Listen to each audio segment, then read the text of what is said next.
Wow! Tu vois pas que ce jeune Tismé Salé a envie que tu t'abonnes à sa chaîne? Abonne-toi et lâche un like, sinon ce jeune Tismé Salé va venir t'être un peu pendant que tu dors. Rabanks! Salut les gars, c'est Dédé, aujourd'hui on se retrouve pour une nouvelle vidéo. On va parler de la finale de la CAN, qui va se jouer ce soir, dans exactement 4h47 minutes. Les gars, ça va être incroyable, mais du coup avant de parler de la finale, je pense qu'on va résumer un peu le parcours des deux équipes, du Sénégal, du Maroc, et du coup après à la fin je vais faire un petit pronostic, voilà, les compositions probables et tout, vous avez compris de toute façon, vous allez voir pendant la vidéo, voilà. Alors du coup, là on a vu que le Sénégal là, ils sont 19e au classement FIFA. Là ils sont sur 4 victoires et un nul d'affilée là. Ils ont gagné du coup contre l'Égypte, le Mali, le Soudan et le Bénin. Et avant il y avait un match nul contre la RDC en phase de poule. Du coup là on peut voir que ils sont actuellement 19e au classement FIFA comme je vous l'ai dit. Et voilà. Du coup ils ont fini premier de la poule, à la différence de points. Ils ont fini premier de la poule. Et voilà, du coup, après, qu'est-ce que je pourrais dire en plus sur le Sénégal? Je crois qu'ils ont aucune défaite depuis 4 ans, à part contre le Brésil. Du coup, vraiment, le Sénégal, c'est fort, c'est fort. Après, mon ressenti au niveau des matchs, chaque match a été difficile.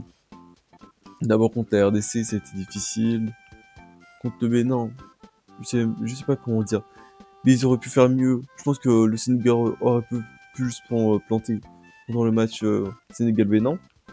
Soudan, ils se font ouvrir le score, mais ils arrivent à remonter. Et voilà. Après, contre le Mali, c'était serré, mais ils s'en sortent. Et contre l'Égypte, un peu pas pareil. Du coup, aussi, là, on va regarder un peu les matchs qui ont été joués, les confrontations directes entre le Maroc et le Sénégal. Et d'abord, je vais vous présenter le Maroc à peu près. Du coup, ils sont à 2 nuls et 3 victoires sur les 5 derniers matchs. Du coup, match nul contre le Nigeria dans la demi-finale, où ils arrivent à s'imposer au tir au but. Après, match nul contre le Mali en phase de poule. Et après, sinon, c'est que des victoires avec des clean sheets. Là, on voit 3-0, 1-0 et 2-0. Même si le match contre la Tanzanie était assez litigieux. Mais sinon, c'est 4 clean sheets d'affilée.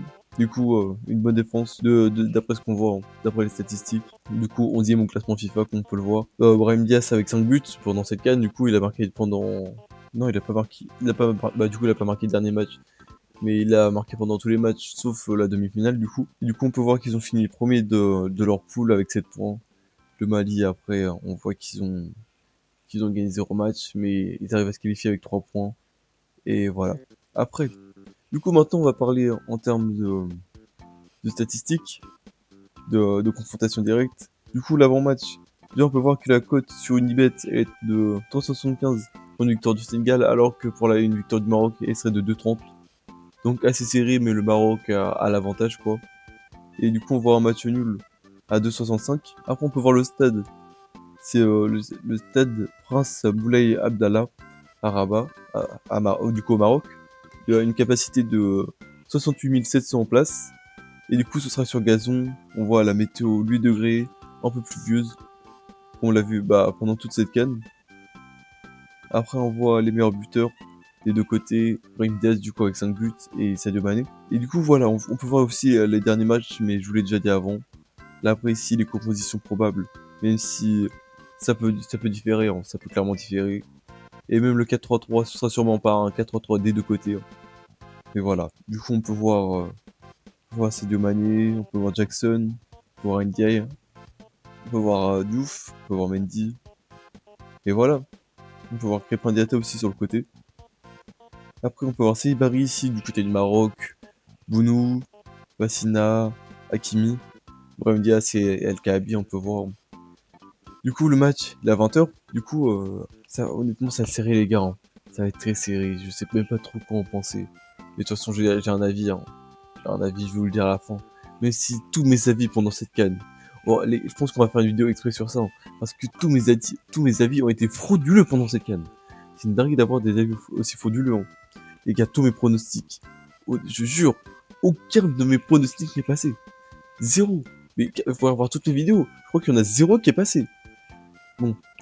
Du coup, en termes de face-à-face de confrontation directe, on peut voir que le 26 août 2025, il y avait une confrontation. C'était pendant la chaîne, je crois. Et du coup, c'est le Maroc qui s'est imposé, qui s'est sûrement imposé au tir au but, un truc comme ça, hein. Après, il y a des matchs amicaux ici. On peut voir que le Maroc s'est imposé 3 en 2020 et, et 2-0 en 2011. Mais du coup, on va pas prendre en compte les matchs amicaux, surtout que c'était il y a longtemps, quoi.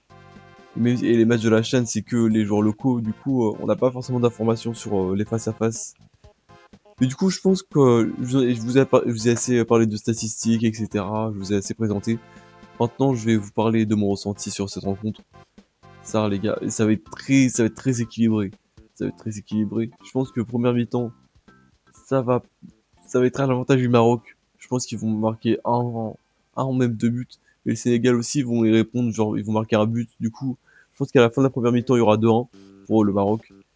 Mais le Sénégal, ils vont faire du sale. Je pense qu'ils vont marquer genre un truc comme 3 buts. Mais le Maroc aussi, ils vont marquer. Alors je pense que aussi le Maroc, ils vont marquer 2 buts, un truc comme ça. Du coup, en vrai, je pense ça se finira sur un 4-4 tir au but. En vrai, ce scénario, il est un peu fou. Il est un peu, bah, comme tous mes scénarios, hein. Mais en vrai, c'est possible. Un 4-4 tir au but, ce serait un scénario incroyable pour une finale de Cannes. Aussi, je sais pas si vous avez vu, mais il y a H.O. Speed. Il va avoir la finale de la Cannes. Là, il est en live, en direct du coup de Rabat. Et je pense que les gars, ça va être très intéressant. Du coup, allez regarder la finale de la Cannes. Et du coup, je pense que c'est fini pour ce petit avant-match. Voilà. Du coup, les gars, n'hésitez pas à vous abonner, n'hésitez pas à liker si vous avez aimé la vidéo, bien sûr. Après, je sais pas si on peut booster, mais essayez de booster les vidéos. C'est ciao, les amis.